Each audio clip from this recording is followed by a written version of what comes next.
Alex Murdaugh, the privileged son of a powerful South Carolina legal dynasty, now a convicted murderer, awaiting sentencing this morning. The spotlight shifting to other possible crimes and mysteries surrounding Murdaugh and his family. The former lawyer, disbarred last summer, is also under indictment on charges of serious financial crimes, including fraud, money laundering, and tax evasion. During his trial, prosecutors said Murdaugh committed the murders to distract from his financial troubles. Under cross-examination, Murdaugh admitted stealing money and lying about it. You were generating millions of dollars in fees. That was not enough for you. Would you concede that? If by concede that, you mean was I also stealing money that I shouldn't have? Yes, sir. He believed the murders were related to a deadly 2019 boat crash involving his son, Paul. That boat wreck is the reason why Paul and Maggie were killed. The crash, portrayed in a new Netflix series, killed 19-year-old Mallory Beach, whose family filed a wrongful death lawsuit against Murdaugh. Paul was allegedly driving the boat and had a blood alcohol level more than 3 times the legal limit, a spokesperson for the South Carolina Department of Natural Resources told the Post-Courier in 2021. The case also prompting investigators to revisit 2 more deaths of people in Murdaugh's orbit. In 2015, 19-year-old Stephen Smith, a classmate of Alex Murdaugh's older son Buster, was found dead on a road 10 miles from the Murdaugh home. Police initially believed his death was a hit and run, but in 2021 opened an investigation based upon information gathered during the course of the double murder investigation of Paul and Maggie Murdaugh. They have not directly accused the Murdaugh family of any wrongdoing in the case. Alex Murdaugh has also confessed to stealing a $4 million settlement from the sons of his family's housekeeper, Gloria Satterfield. Satterfield died in 2018 after an apparent trip and fall at the Murdaugh family home. The family and their attorney spoke out for the first time with Craig about her death. How much money did the family get after Gloria died? 0. Police also reopened the investigation into her death, which is still ongoing. And one of Gloria Satterfield's children actually testified in this murder trial. The attorneys representing the family were at the courthouse yesterday. In a statement, they said of this verdict, quote, "Through the verdict returned by the courageous jury, Alex Murdaugh will drink from the same cup of justice as every other citizen and other convicted murderers. The people have spoken. Alex's life of lies and deceit ended today." Chanel. All right. Ellison, thank you.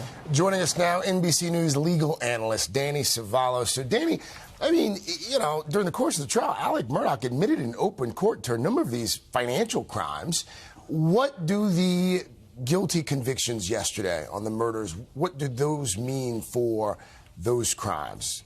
The prosecutors who are handling his financial crimes breathed a sigh of relief when he took the stand and admitted to a lot of them. That will all be admissible against him in any subsequent crime prosecution for those frauds, anything else that he admitted to on the stand. So that makes the case against him a lot easier. He may have thought it was a gambit, a chance to tell the jury, look, I'm perfectly willing to fess up to my financial crimes, but I didn't commit this murder. But the problem is, from the beginning, he was a liar. And the only reason that he took the stand probably was to explain away why now the data, the OnStar, the other evidence, the Snapchat video, put the lie to his story he told law enforcement. And his explanation when he took the stand, oh, the reason there's a discrepancy, well, I lied about that, too. There's so much buzz about some of the other crimes. For example, that boating accident that led to the death of Mallory Beach. Does this tie into that at all? It might, but the reality is that is now a civil case. If there is a criminal defendant, it's Paul. He's no longer alive. But those civil cases will continue. It goes to Paul's estate to the extent Paul has anything. But it will become very complicated now that one of the chief players is going to be in prison and you're going to be dealing with Paul's estate to the extent that even has any assets. So very complicated civil case. Some of these folks may line up. And the reality is this. When white-collar defendants or criminals steal, They don't put the money into a 401k. They don't put it in a savings account. It goes bye-bye to feed an addiction, to pay off gambling debts, whatever the case may be. Unfortunately, a lot of these folks may never see the money that was stolen from them. Let's talk about the housekeeper really quickly here, Gloria Satterfield. Not just the housekeeper, actually helped take care of the Murdaugh children as well. The report at the time was that she fell down some steps at the Murdaugh house. She ends up spending a fair amount of time in the hospital, and she dies shortly thereafter.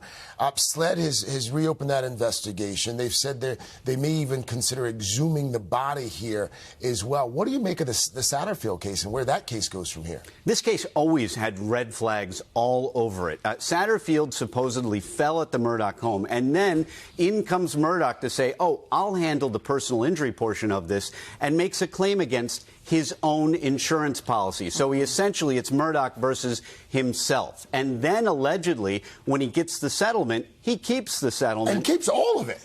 Doesn't even give them a portion. While it seems he ran that scam on other cases, settling them for more and only reporting a certain amount. Wow. It may be the case that he took all of it from these two boys who lost their mother. So this is a case that should have been looked into a while ago. Now, of course, that everybody knows that Murdaugh is a criminal, I imagine these cases will all get a second look. All right. Danny Cevallos. Danny, thank you. Have a good weekend, buddy. Danny.